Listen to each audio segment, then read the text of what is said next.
Bonjour à tous, je m'appelle Anne-Gaëlle et je travaille à la Nef des Sciences à Mulhouse. Aujourd'hui, je vous présente Pierre qui bout. C'est une conférence animée par Joël Patarin.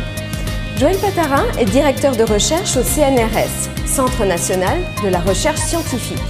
Et il est également spécialiste de matériaux un peu étranges que l'on appelle zéolithes. Mais je n'en dis pas plus, concentrez-vous bien, Joël va tout vous expliquer. Bonjour, comme vous l'a annoncé Anne-Gaëlle, je vais vous parler de solides nanoporeux, donc des zéolithes. Alors, les zéolithes, ce sont des aluminosilicates, ce sont des oxydes de silicium et d'aluminium. Et donc, c'est des solides qui sont caractérisés par la présence de petits trous dont la dimension est de l'ordre du nanomètre. Alors, c'est quoi le nanomètre? Le nanomètre, c'est le milliardième de mètre. C'est-à-dire que vous prenez 1 mètre et vous le divisez en 1 milliard de parties, et une partie, c'est le nanomètre.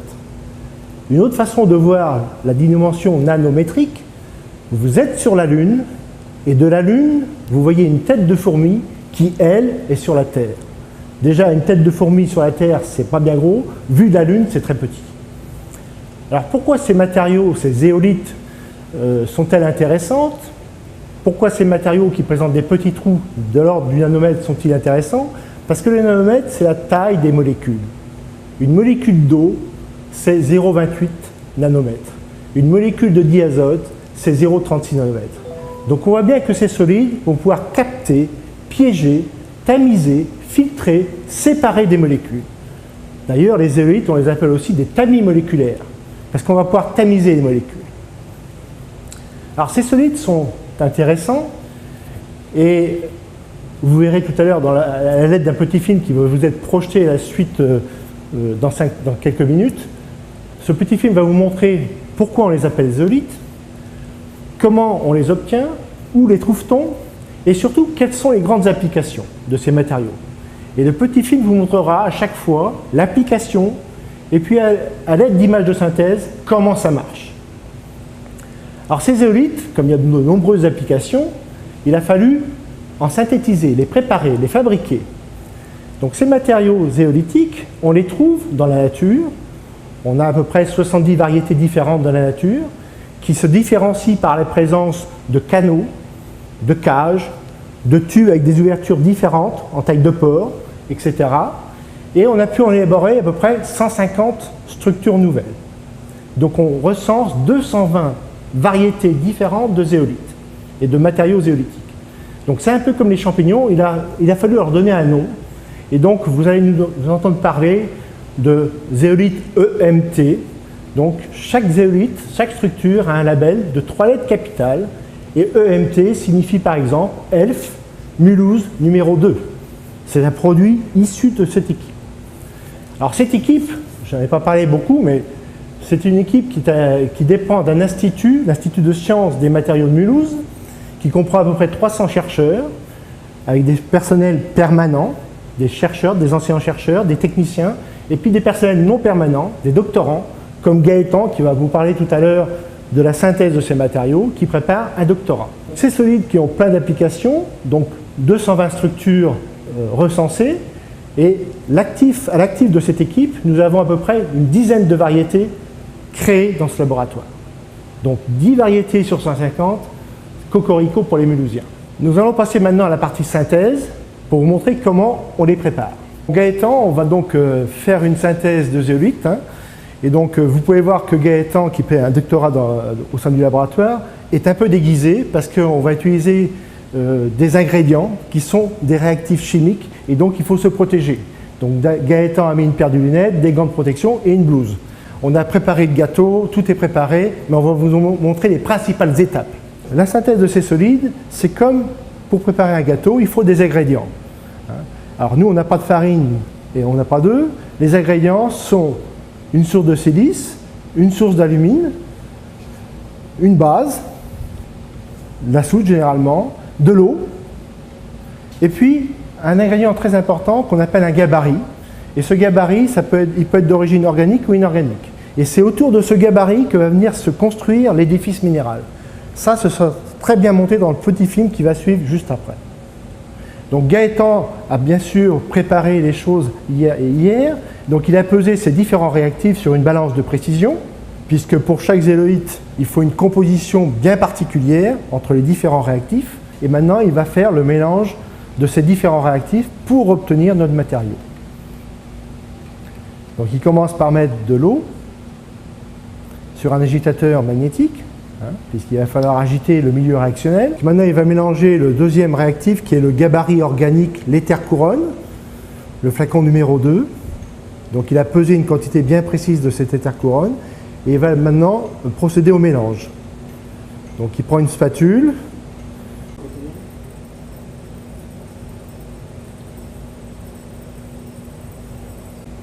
Comme vous pouvez le constater, maintenant on a une solution limpide, donc le réactif 2 est complètement dissous dans l'eau.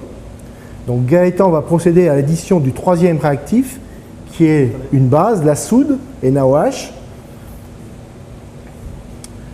Donc il va introduire ces pastilles de soude.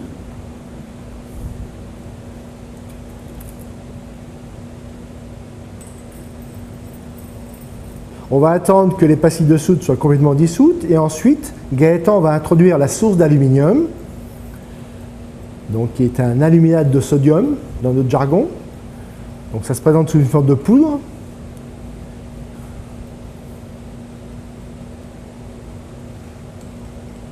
Et là vous voyez qu'on obtient quelque chose qui commence à être couleur du lait. On n'a plus une solution limpide. Et on obtient quelque chose qui ressemble beaucoup au lait.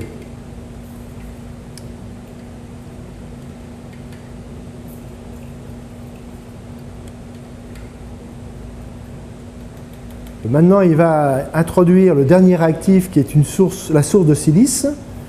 Donc c'est une silice colloïdale, c'est une petite particule de silice en suspension dans l'eau. Et donc il va introduire cette solution de silice colloïdale dans le bécher et il va laisser agiter l'ensemble pendant quelques minutes et on appelle ça le gel réactionnel. On voit bien qu'on obtient quelque chose de visqueux, c'est un gel. Qu'après 24 heures d'agitation, on obtient un gel qui est un peu plus dense et ce gel va être introduit dans un récipient qu'on appelle un autoclave, mais c'est une cocotte minute en quelque sorte. C'est un récipient en inox avec une chemise en téflon. Et Gaëtan va verser ce gel dans ce récipient. Alors vous voyez, c'est très visqueux. Ça fait un peu comme de la crème chantilly, mais ce n'est pas de la crème chantilly.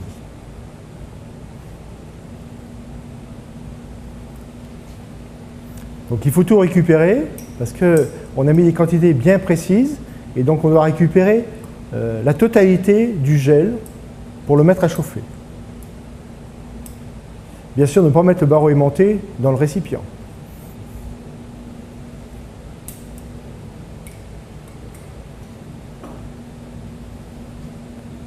Alors maintenant, il va procéder à la fermeture de l'autoclave. Voilà. Donc visser la tête de l'autoclave sur le corps de l'autoclave. Et puis serrer les différentes vis pour assurer l'étanchéité parfaite de la cocotte minute. Voilà, l'autoclave est bien vissé, parfaitement étanche, et donc maintenant on veut le mettre dans un four, dans une étuve, à des températures qui ne dépassent pas 200 degrés. Donc voilà l'étuve en question. Donc Gaëtan, l'étuve est déjà à une température préétablie, ici typiquement à 110 degrés, la synthèse se faisant à 110 degrés Celsius pendant une durée de 8 jours. Et donc Gaëtan met son autoclave dans l'étuve, ferme l'étuve, et voilà, la réaction va se dérouler pendant le chauffage, et ceci ce sera très très bien expliqué, me semble-t-il, dans le film qui sera présenté juste après. Grâce à des gants isolants, Gaëtan va pouvoir récupérer l'autoclave après la durée de synthèse de 8 jours. Donc il va sortir son autoclave. Bien sûr, fermer la porte de l'étuve parce que d'autres synthèses peuvent être en cours. Donc Gaëtan, après refroidissement de l'autoclave, va procéder à son ouverture. Et puis si on a eu un peu de chance et si la ration s'est bien placée, on devrait obtenir une zéolite. Donc voilà, il procède à l'ouverture.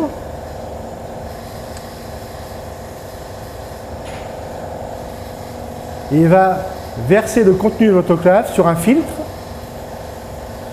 Donc on va séparer la phase solide de la phase liquide par filtration. Et donc il doit obtenir au-dessus du filtre un gâteau, un solide, qui devrait correspondre à notre zéolite. Il va récupérer la totalité du matériau qui a précipité. Gaëtan vous montre maintenant le gâteau déposé sur le papier filtre. Donc maintenant, il va procéder à des opérations de lavage avec de l'eau distillée. Puisqu'on avait utilisé une base, il faut arriver à des eaux à pH neutre. Donc il va bien laver son matériau avec différentes quantités d'eau distillée. Et après ces opérations de lavage, on va mettre le matériau à sécher. Donc Gaëtan maintenant va récupérer le produit pour le mettre à sécher dans une étuve à 80 degrés pendant une nuit. Nous obtenons une poudre blanche, bien sèche, et nous avons au laboratoire beaucoup de techniques expérimentales qui nous permettent d'identifier ce matériau. Aussi, je vous invite à venir visiter le laboratoire pour voir ces différentes techniques. Voilà la poudre, on l'a caractérisée par les différentes techniques qui sont présentes au laboratoire et nous sommes sûrs que nous avons fait notre zéolite. Alors cette poudre-là, si je la regarde avec un microscope électronique à balayage, donc un gros microscope, je verrai ceci. Des beaux cristaux avec un faciès, ce sont des plaquettes hexagonales. Et donc typiquement, ces cristaux ont une dimension de 1 à 2 micromètres. Le micromètre, c'est le millionième de mètre. Et puis si j'avais un appareil encore plus puissant pour voir par un facteur 1000 ces photos, je verrais ceci.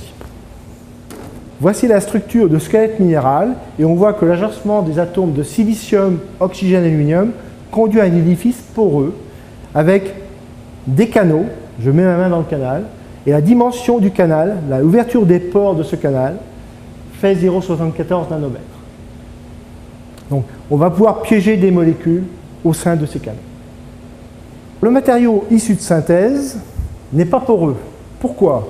Parce qu'il contient dans sa porosité le gabarit organique qu'on a utilisé. Donc on a un matériau qui n'est pas poreux, il va falloir éliminer ce gabarit organique. Et comme c'est de la matière organique et nous on a de la matière minérale, pour l'éliminer il suffit de calciner. Donc on va mettre cette poudre brute de synthèse dans un four à haute température, à 500 degrés Celsius, pendant une durée de 4-5 heures. Et donc on va décomposer le gabarit organique. Et on va obtenir après un matériau poreux. Donc le matériau poreux, le voilà, zéolite calcinée, j'ai marqué sur le flacon, c'est toujours une poudre blanche. Donc maintenant on a une poudre calcinée, donc un solide poreux, c'est la zéolite EMT, Elf Mulhouse numéro 2, T pour tout. Et cette poudre, on ne va pas pouvoir l'utiliser en tant que telle, parce que c'est de la poussière. Donc il va falloir avoir recours à des procédés de mise en forme. Et donc on va préparer soit des granulés, soit des billes, ou des pastilles. Et donc maintenant le matériau est prêt pour de multiples applications qui vont vous être décrites dans le film.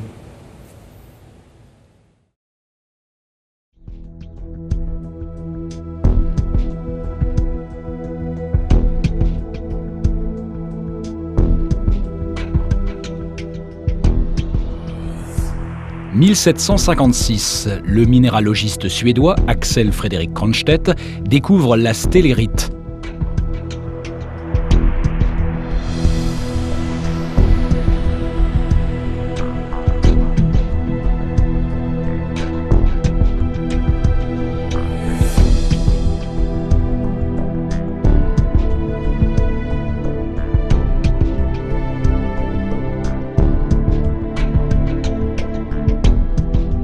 Cette roche est la première d'une nouvelle famille qui compte 70 variétés naturelles, les zéolithes, du grec lithos, pierre, et zéo, bouillir.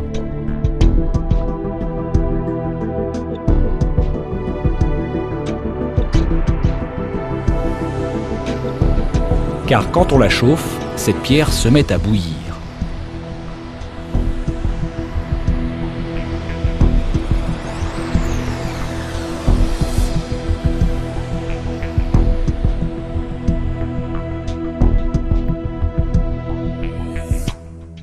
Le squelette minéral d'une zéolite se compose de tétraèdres, SiO4 en jaune et AlO4 en rose.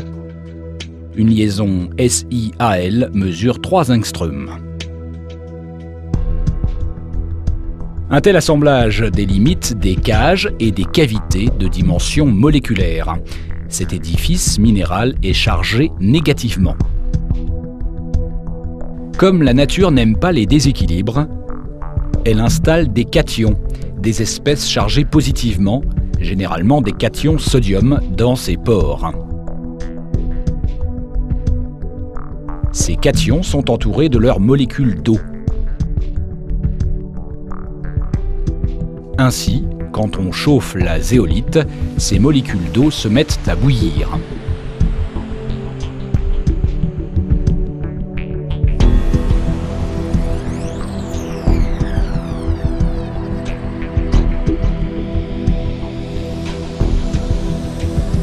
Un seul gramme de zéolite comprend des milliards de pores ou de cavités semblables.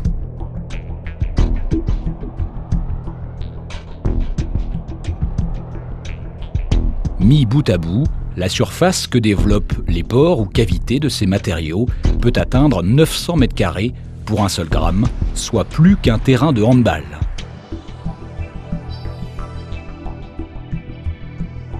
Ces caractéristiques, canaux et cavités de dimension moléculaire, cations de compensation hydratée, permettent d'envisager de nombreuses applications, les principales étant l'adsorption, la catalyse, l'échange d'ions.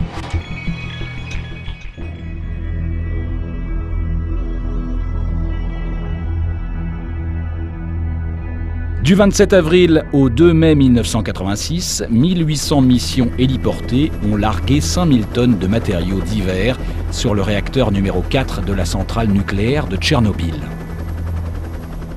L'épandage de zéolite visait à capturer des produits radioactifs. Ainsi, une zéolite naturelle, la clinoptilolite HEU, a fixé les cations césium, mais aussi strontium radioactif, par échange avec les cations sodium, évitant la dispersion d'atomes radioactifs dans l'environnement, puis dans la chaîne alimentaire. L'utilisation des zéolites naturelles a ses limites. Elles contiennent des impuretés qui peuvent porter préjudice aux applications souhaitées. Ainsi, on a élaboré des zéolites de synthèse. Cela permet d'obtenir des produits chimiquement purs et d'élargir le panel avec des substances ayant des propriétés inédites à l'état naturel.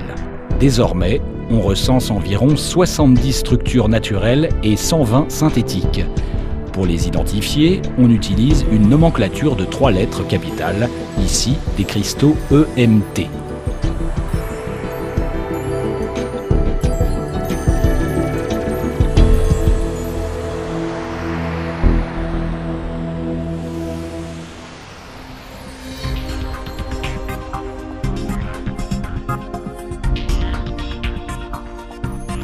Pour la synthèse de la zéolite EMT, on utilise des réactifs comme une source de silicium, une source d'aluminium, un gabarit organique appelé structurant autour duquel va se construire le squelette minéral, et puis de l'eau.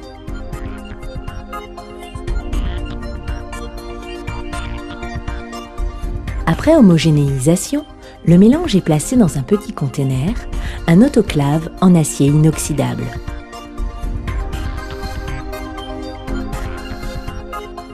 Celui-ci est ensuite porté à une température inférieure à 200 degrés dans une étuve pendant des durées variables qui dépendent de la nature de la zéolite.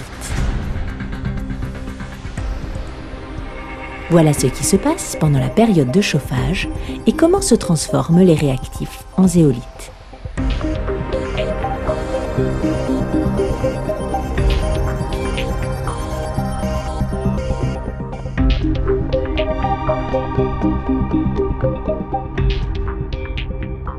Les unités de construction de la zéolite, les tétraèdres SiO4 en jaune et AlO4 en rose, vont venir s'assembler autour du gabarit organique, représenté par les boules bleues et rouges, pour construire le squelette minéral.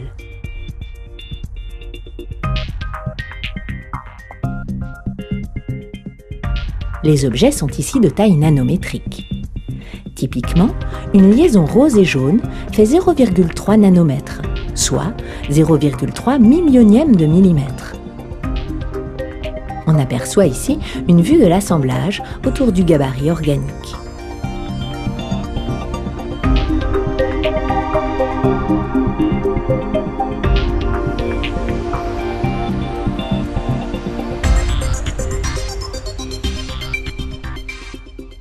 En prenant de la distance, cet assemblage conduit à des plaquettes hexagonales de taille proche du millième de millimètre. Puis, à notre échelle, ces plaquettes correspondent à de la poudre. Le produit obtenu n'est pas poreux, puisqu'il contient le gabarit dans sa porosité. Il faut donc éliminer ce gabarit pour libérer cette porosité. Ceci est réalisé par une calcination du matériau à haute température pendant quelques heures.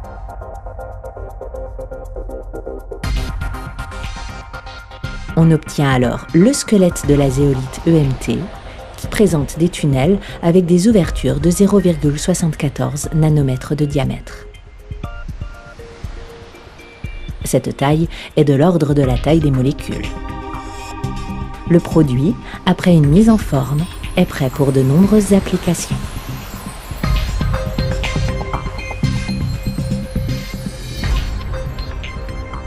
Parmi les applications utilisant les propriétés d'adsorption des zéolites, le double vitrage.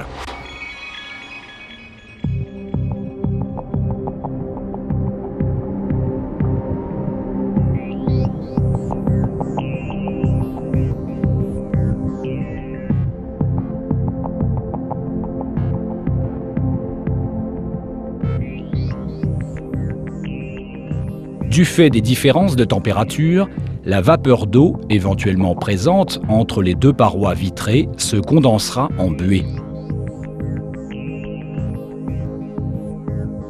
Sauf si un joint parfaitement étanche est complété par une couche de zéolite qui peut piéger l'humidité. C'est l'adsorption. Ici, la zéolite LTA, sous sa forme déshydratée, capte les molécules d'eau présentes.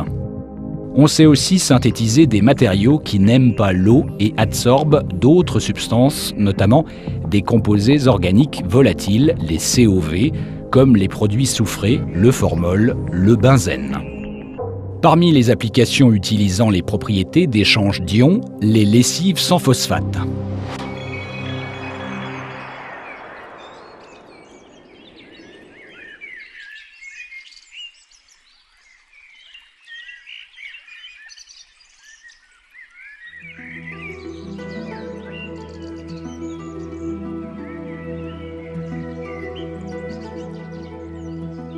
Beaucoup de lessives contiennent des phosphates, dont la fonction est de piéger les cations calcium. Or, les phosphates sont néfastes pour l'environnement, car ils procurent un engrais aux algues qui prolifèrent et accaparent l'oxygène disponible au détriment des poissons qui dépérissent. Depuis 1974, certains détergents incorporent jusqu'à 30% en poids de zéolite LTA qui assure la même fonction. Cette zéolite, très fine et inerte, reste en suspension dans l'eau de rinçage. Une fois libérée dans le milieu naturel, elle ne contribuera pas au développement des algues. C'est actuellement le plus gros tonnage d'utilisation des zéolites. Parmi les applications utilisant les propriétés de catalyse, le craquage du pétrole. Dans ce procédé, la charge qui arrive, en rouge ici, et les particules de catalyseur qui contient de la zéolite, en jaune, se rencontrent à une température proche de 400 à 500 degrés.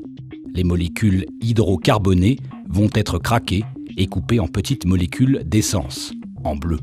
Au cours de ce craquage, la zéolite va se désactiver, devenir noire, s'entourer de coques et donc perdre ses capacités. Il va falloir la régénérer.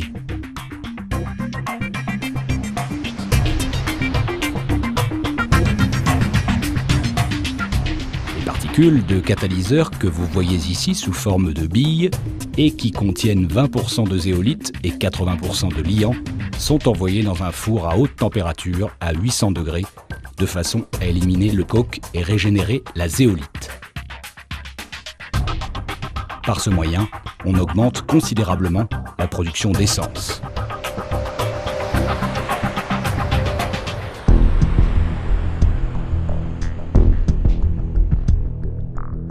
Des protons H+ remplacent les cations sodium. Ces matériaux, aux propriétés fortement acides, sont utilisables en catalyse acide et capables de couper les grosses molécules hydrocarbonées. Les zéolites sont des aluminosilicates composés de tétraèdres. D'autres matériaux leur sont apparentés, par exemple les silicates qui ne contiennent pas d'aluminium, les métallophosphates qui ne contiennent pas de silicium ou les argiles. La particularité des argiles, qui sont aussi des aluminosilicates, est leur structure en feuillet. Ce facteur de forme accroît leur capacité d'absorption et de compensation de charge. Tous ces matériaux, zéolites et matériaux apparentés, silicates, argiles, métallophosphates, contribuent à la dépollution et la production d'énergie. Ils peuvent également servir à la valorisation des déchets ou au stockage d'énergie.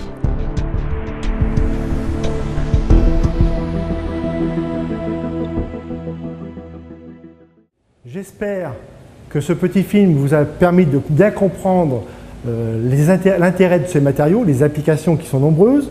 Vous avez vu par exemple que si vous avez de l'essence, c'est grâce à ces matériaux, puisque toutes les raffineries font du craquage catalytique, et le catalyseur de craquage, c'est ce produit-là. Et ce produit contient 20% de zéolite FAU. C'est la zéolite FAU qui coupe les chaînes carbonées de goudron en fraction essence ou gasoil. Donc il y a plein d'autres applications, dont une que nous développons ici, c'est la capture des composés organiques volatiles. Vous avez tous entendu parler des COV qui polluent nos atmosphères intérieures, qui polluent les crèches, les écoles, etc. Puisque les mobiliers modernes, par exemple, sont faits à partir de panneaux agglomérés qui sont composés de particules de bois collées avec des cols uréformol, et donc il y a des émissions telles que le formaldéhyde. Et donc ces matériaux sont capables de piéger ces COV. Vous avez vu dans le film tout à l'heure que ces matériaux pouvaient piéger les traces d'eau entre les parois vitrées, mais on sait faire des matériaux qui n'aiment pas l'eau, mais qui adorent la matière organique, et donc voir piéger ces COV. Ces COV sont issus d'origine industrielle. Il y a aussi des COV qui proviennent des stations d'épuration. Les mauvaises odeurs, par exemple, ce sont des COV, des composés soufrés. Et donc tous ces matériaux poreux, qui aiment la matière organique, vont pouvoir être efficaces pour capter ces polluants. Alors nous, ici, au laboratoire, nous développons depuis un certain nombre d'années la décontamination dans le domaine du spatial. Donc on va essayer de piéger des COV dans le domaine du spatial. On a une collaboration forte avec le CNES, le Centre national d'études spatiales, et le but, c'est que lorsque vous envoyez un satellite dans l'espace, ce satellite contient des capteurs, des optiques, et si jamais il y a des COV, des composés organiques volatiles qui viennent se déposer sur ces optiques, votre satellite est aveugle. Alors ces COV proviennent des gaines polymères qu'il y a dans les gaines électriques du satellite, etc. Et donc récemment c'était en 2006, mais récemment, c'est-à-dire l'an dernier, vous avez tous vu le robot Curiosity qui est sur la planète Mars. Et dans ce robot Curiosity, qui a été lancé par la NASA, l'agence spatiale américaine, dans ce robot Curiosity, le CNES, l'agence française, a œuvré pour deux équipements. Un équipement qui s'appelle ChemCam, et dans cet équipement, on nous a demandé, nous les Mulhousiens, de mettre un adsorbant, une formulation d'adsorbant pour capter ces COV. Et vous allez voir sur la tête du robot, dans la tête du robot, il y a une pastille qui fait 0,4 grammes, 400 mg, c'est pas énorme, mais qui est là pour capter les COV. Donc si vous avez de belles images, c'est grâce à ces matériaux, et un peu grâce à nous. Voilà. Alors bien sûr, on sait dépolluer l'air, mais on peut dépolluer l'eau. Donc on voit que ces matériaux ont un potentiel très important pour la protection de l'environnement. Une autre application dont je ne parlerai pas ici parce que je n'ai pas le temps, mais qui pourrait faire l'objet d'une autre intervention, c'est le stockage d'énergie. Et on est leader, on a le leadership au niveau international dans ce domaine. On va se servir de ces matériaux pour stocker ou restituer de l'énergie. Mais ça, c'est une autre histoire. Donc j'espère vous avoir convaincu que ces matériaux sont importants, vous les utilisez tous les jours. Et si demain vous allez chercher de l'essence, j'espère que vous vous rappellerez que c'est grâce à ces matériaux. Je me tiens maintenant à votre disposition pour répondre aux nombreuses questions que vous aurez à me poser et j'espère que notre discussion sera très fructueuse.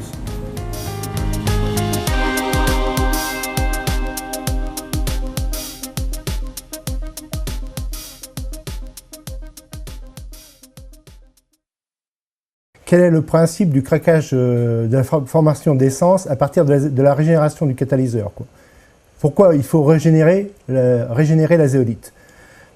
Alors, on régénère la zéolite parce qu'au cours de l'acte catalytique, vous avez bien compris d'après le petit film, du moins je l'espère, les molécules hydrocarbonées vont venir se craquer sur la zéolite. La réaction se fait à 500 degrés C. Et au cours de ce craquage, il y a formation d'essence, mais il y a formation de résidus carbonés. Et donc, les pores de la zéolite vont finir par être bouchés par ces résidus carbonés.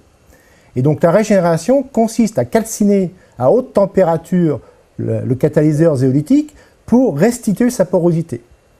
Donc, on va brûler ces résidus carbonés.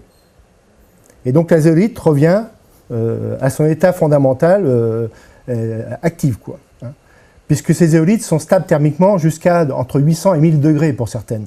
Donc vous voyez bien qu'on peut calciner à 800 degrés, on va brûler la matière organique sans détruire le matériau zéolitique. Voilà. Que devient la pastille une fois qu'elle a capturé les polluants? Alors c'est une bonne question parce qu'une fois qu'elle a capturé les polluants, elle va finir par se saturer, la pastille. Hein, on a une capacité de piégeage qui est donnée par le volume poreux du matériau. Et donc effectivement, à un moment donné, le matériau sera plus efficace. Et donc quand on veut piéger des COV, des composés organiques volatiles, on a intérêt à savoir quelle quantité on a à piéger pour mettre la quantité de zéolite en conséquence.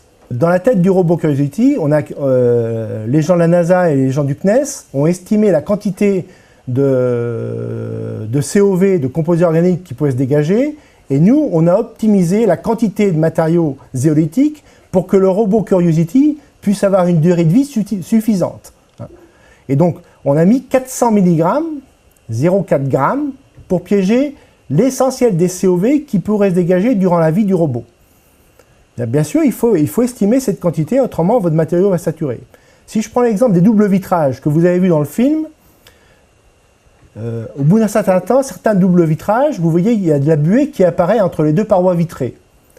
Ça veut dire que votre matériau zéolitique qui se trouve sur la baguette métallique dans le double vitrage a capté l'essentiel des molécules d'eau et a atteint son degré de saturation. Et donc le double vitrage, il faudrait pouvoir régénérer la zéolite pour pouvoir restituer le double vitrage. En général, vous changez de double vitrage. Voilà. Donc il faut estimer la quantité de matière à piéger pour déterminer la quantité d'adsorbant à placer. Pourquoi rajoute-t-on de la soude pendant la synthèse de zéolite? Alors la soude, ce n'est pas les cations sodium qui sont intéressants, c'est les anions hydroxyles, OH-. Parce que vous avez bien vu dans le film, on a introduit une source de silice. Dans l'exemple qu'on vous a montré, on a introduit une silice colloïdale. Mais cette silice, il va falloir la mobiliser pour obtenir ces unités tétraédriques SiO4. Donc il va falloir la décomposer, cette silice, pour que ces éléments tétraédriques SiO4 puissent former un nouvel édifice, qui est l'édifice zéolitique. Et donc pour détruire cette silice, hein, vous avez un solide au départ, pour le détruire, soit on fait une attaque alcaline, donc en milieu OH-. Hein, si vous mettez de la silice dans un milieu très très basique, la source de silice se dissout.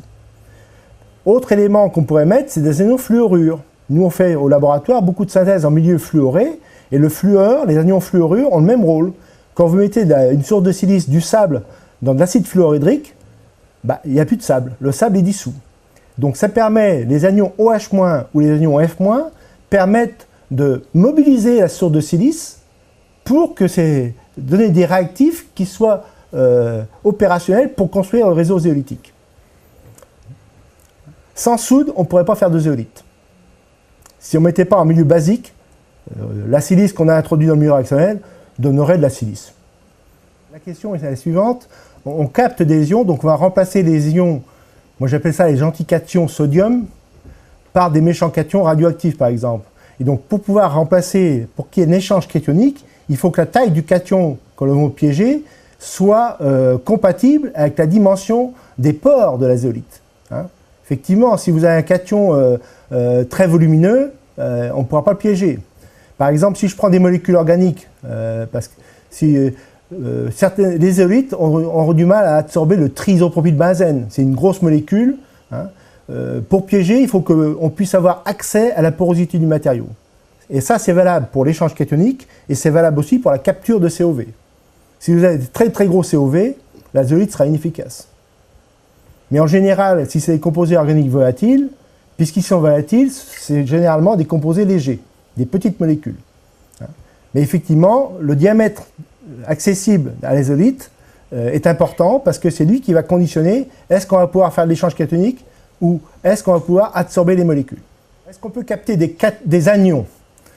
Alors la réponse, je vais faire une réponse de Normand, hein, je ne suis pas Normand, mais ça fait, alors dans certains cas oui. En théorie, non. En théorie, vous avez bien compris que le squelette minéral était chargé négativement. Et donc, il y avait des cations de compensation. Donc, on ne veut pas capter d'anions. Maintenant, ce qu'on peut faire sur les zéolites, on peut modifier, par des greffages, modifier la surface externe des zéolites en greffant des espèces cationiques à la surface. Et donc, on aura une charge de surface qui sera positive et on va pouvoir capter des anions dans ces conditions-là. Mais généralement, les zéolites, si on ne fait pas de modification, ne sont pas utiles pour capter des anions. On capte seulement des cations. Il y a d'autres matériaux, par exemple, des hydroxydes double lamellaires, hein, c'est des matériaux qu'on appelle des HDL, qui eux peuvent capter des anions. Parce que le réseau, la charpente minérale est chargée positivement. Donc ils peuvent échanger des anions. Voilà. Mais pas les zéolites, si elles ne sont pas modifiées. Voilà. Ce sont des pièges à cations, essentiellement. La question, est-ce qu'on peut régler la taille des pores des zéolites? Alors, la porosité est intrinsèque au matériau. C'est une propriété propre au matériau. Alors, on peut changer la nature du matériau. Il existe 220 variétés, à l'heure actuelle, de matériaux zéolitiques. Donc, on a toute une panoplie de matériaux zéolitiques qui diffèrent par la taille de leurs pores, par la géométrie des pores, etc. Mais, alors, on peut aussi modifier un peu la taille. C'est ce qu'on fait avec la zéolite qui est dans les doubles vitrages. Celle qui est dans les doubles vitrages, c'est une zéolite qui s'appelle LTA, hein, les 3 lettres capitales. Et cette zéolite qui est dans les doubles vitrages est dans sa forme potassique. Les cations de compensation, c'est le potassium. Or, vous savez très bien que le potassium est un cation beaucoup plus gros que le sodium. Et donc, on va pouvoir empêcher l'absorption de certaines molécules dans la variété potassique. Si on compare la variété sodique, où il y a des cations sodium, on a plus d'espace de libre, la porosité, il y a plus d'espace libre dans la version sodium que dans la version potassium. Alors ça, c'est important dans le double vitrage. Donc on a modulé la porosité du matériau en changeant la nature du cation de compensation. Et c'est important parce que si vous mettiez une zéolite LTA dans sa forme sodique dans les doubles vitrages, vous verriez au bout d'un certain temps les parovitrées qui s'effondraient sur elles-mêmes. Parce que dans les doubles vitrages, vous avez de l'azote, vous avez de l'air, hein, et donc la zéolite dans sa forme sodique va pouvoir absorber sélectivement le diazote par rapport au dioxygène. Et donc vous allez avoir une dépression. Alors que la variété potassique ne permet pas l'absorption sélective du diazote. Donc on n'a pas de compétition et donc il n'y a pas de dépression du double vitrage. Donc pour résumer, on peut moduler l'accessibilité de la porosité en changeant la nature des cations de compensation. Il existe aussi une autre famille de solides poreux dont je n'ai pas parlé, c'est les solides mésoporeux, donc avec une taille de pore beaucoup plus importante. Et là, on peut faire du greffage, aller greffer dans les pores des molécules pour diminuer la porosité. Pour l'application dans les lessives, la question est la suivante, est-ce que les zéolithes ne vont pas provoquer une pollution comme le faisaient les phosphates par exemple? Alors la réponse c'est non, hein, parce que les zéolithes, rappelez-vous, c'est du sable. Hein. C'est des matériaux à base de silice, ce sont des aluminosilicates, des oxydes de silicium et d'aluminium, voire du sable, des oxydes de silicium. Est-ce que quand vous avez du sable sur la plage, est-ce que vous vous posez la question, est-ce que ce sable va polluer la mer? Non. Donc, contrairement aux phosphates qui servent à la nutrition des algues, les zéolithes ne vont pas servir à la nutrition des algues. Donc, on va avoir des oxydes minéraux qui existent déjà à l'état naturel. On va en avoir au fond des océans ou au fond des rivières, mais ils ne sont pas nuisibles, ils vont intervenir comme du sable que vous avez soit dans des lacs, soit sur des plages, quoi. Donc il n'y a pas d'effet néfaste de la zéolite. C'est un produit naturel à la base. Hein. Voilà. Et regardez un peu sur les quand vous allez acheter votre paquet de lessive, hein, vous avez vu dans le film, certaines compositions de lessive contiennent jusqu'à 30% en masse de zéolite. C'est-à-dire sur 100 grammes de lessive, vous avez 30 grammes de zéolite. Hein. Donc, on verra dans quelques siècles, je ne serai pas là pour répondre, mais on verra si ça induit une pollution particulière. Pour l'instant, à court terme, à l'échelle on va dire de la cinquantaine d'années, il n'y a pas de pollution visible.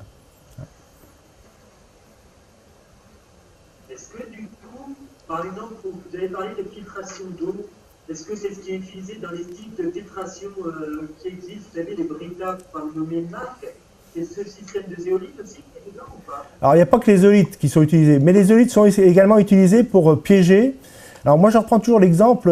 Alors, je ne sais pas si cette marque utilise des zéolithes. Hein, je n'ai pas été regarder toutes les marques de composés qui servent à purifier l'eau, si elles utilisent des zéolithes. Mais on peut les utiliser effectivement. Et je reprends toujours l'exemple moi, de Perrier, il y a une vingtaine d'années. L'usine de Perrier, alors je ne sais plus où en France, avait été polluée par les traces de benzène. Donc le Perrier était contaminé par les traces de benzène. Je suis persuadé que si on avait utilisé un certain type de zéolite, une zéolite très hydrophobe et très organophile, on aurait pu éliminer ces traces de benzène. Quand je parle de dépollution de l'eau, je parle de la pollution organique dissoute. Hein? Il y a très peu d'organique, mais ce n'est pas celle quand vous avez un mélange huile-eau, bah, vous pouvez décanter, vous avez une séparation de phase. Hein, mais vous avez toujours une petite quantité, des traces infimes de matière organique qui sont dissous dans l'eau. Et c'est ces traces dissoutes que les zéolithes peuvent piéger. Donc je suis persuadé que si pour Perrier on avait utilisé cette zéolite particulière, les traces de benzène, on aurait pu les piéger. Alors maintenant, il faudra que je regarde dans les différents adsorbants qui sont proposés pour purifier l'eau, s'ils contiennent des zéolithes ou pas. Voilà. Il y en a qui doivent en contenir, certainement. Combien de temps on estime la durée de vie du robot sur Mars, vu la quantité de zéolithes qu'on a mis dans la tête du robot? Ben, pour l'instant, les photos sont nettes. Si les photos sont nettes, ça veut dire que la zéolite travaille bien. Et ben, je ne sais pas, la durée de vie de ce robot, il est prévu pour peut-être une dizaine d'années maximum. Hein, et encore 10 ans, c'est peut-être un maximum. On a estimé, enfin d'après les données qu'on nous avait fournies, donc la quantité de COV, composés organiques volatiles émis par le robot, on a estimé la masse à mettre pour que le robot ait une durée de vie de l'ordre de 5 à 10 ans. Quoi. Mais peut-être qu'il arrêtera de fonctionner avant. Hein. Alors ce que je me plais à dire aussi, c'est que les photos sont belles, c'est un peu grâce à nous, donc grâce aux matériaux zéolithiques. Et puis si elles sont floues un peu, c'est un problème d'électronique, c'est plus un problème de zéolite. Hein. Voilà. Mais soyez fiers, parce que c'est quand même c'est pas les Américains qui ont été maîtres de l'adsorbance, c'est les Mulhousiens quand même. Hein. Donc, cocorico quand même. Hein. La question est la suivante. On a des élèves de terminale en face de nous, qui sont en phase de recherche une orientation. Est-ce que je leur conseille de faire le métier que je fais actuellement? Alors, je vais vous répondre bêtement, oui. Hein, autrement, ça veut dire que j'aime pas mon métier. Donc, ce serait... alors, je pense que... Alors, c'est vrai que c'est un cursus un peu long. Hein. Je sais bien qu'on aime bien les cursus courts, mais je pense que, vu par les temps qui courent, une thèse, c'est 3 ans. Donc, après le bac, c'est un bac plus 8. Hein. 8 années après le bac. 8 ans dans une vie, c'est rien. Et je pense que quand on est bien formé, on peut postuler, on a beaucoup plus d'ouverture sur les offres d'emploi qui se proposent. Mieux vous serez formé, plus vous aurez la possibilité de postuler sur des offres variées. Donc moi je vous conseille fortement de prendre un peu de temps, et 8 ans dans une vie c'est rien, parce que vous allez travailler très très longtemps, hein, vu les temps qui courent, je pense que vous allez travailler de plusieurs décennies, hein, et donc prenez le temps de bien vous former, parce que quand vous êtes bien formé, vous avez plus de possibilités après. Alors après c'est une vocation, hein, regardez ces matériaux, c'est quand même des matériaux, enfin moi je suis toujours émerveillé par ces matériaux. Alors, ça n'a pas été mis dans le petit film, j'avais fait un petit calcul pour vous montrer la puissance de ces matériaux. Si je mettais tous les tubes, vous avez bien compris que ces matériaux sont composés de tubes.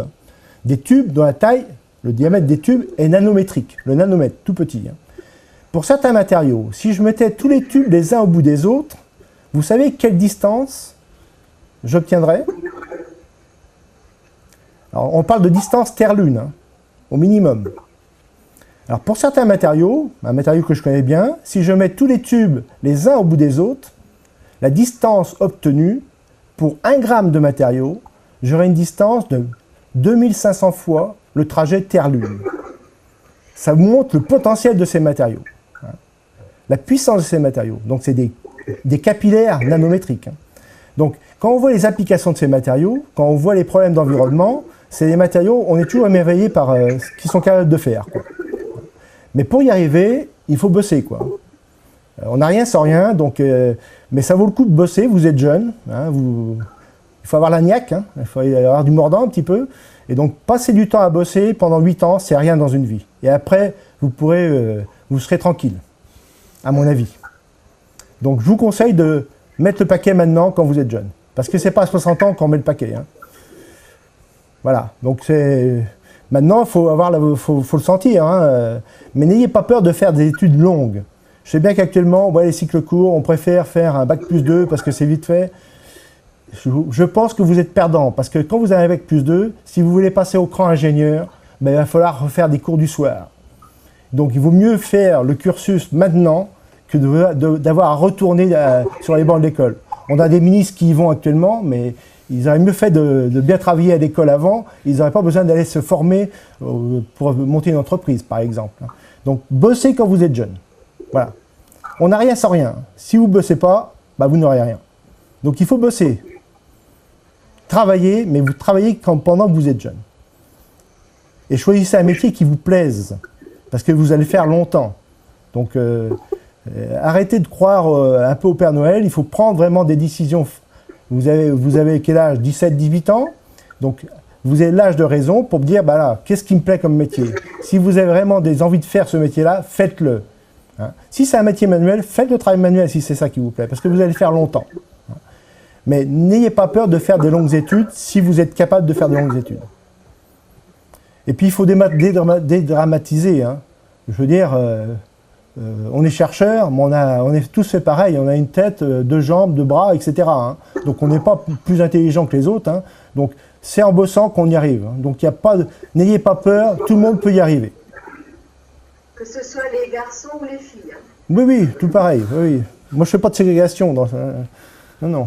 Garçons ou filles. Et d'ailleurs en sciences, les filles sont souvent je vois au laboratoire, on a plus de filles que de garçons. Hein. Nous on est très minoritaires au laboratoire. Hein. Ça pose quelques problèmes d'ailleurs, hein, mais bon, ça c'est autre chose. Hein, mais les filles sont beaucoup plus curieuses et travaillent beaucoup plus que les garçons à votre âge. Donc les gars, relevez le défi un petit peu. Hein. On a besoin de vous aussi. Voilà. N'ayez pas peur de faire une thèse. Bac+8, c'est rien. D'accord, merci beaucoup. Merci beaucoup. Allez, au revoir, bonne journée.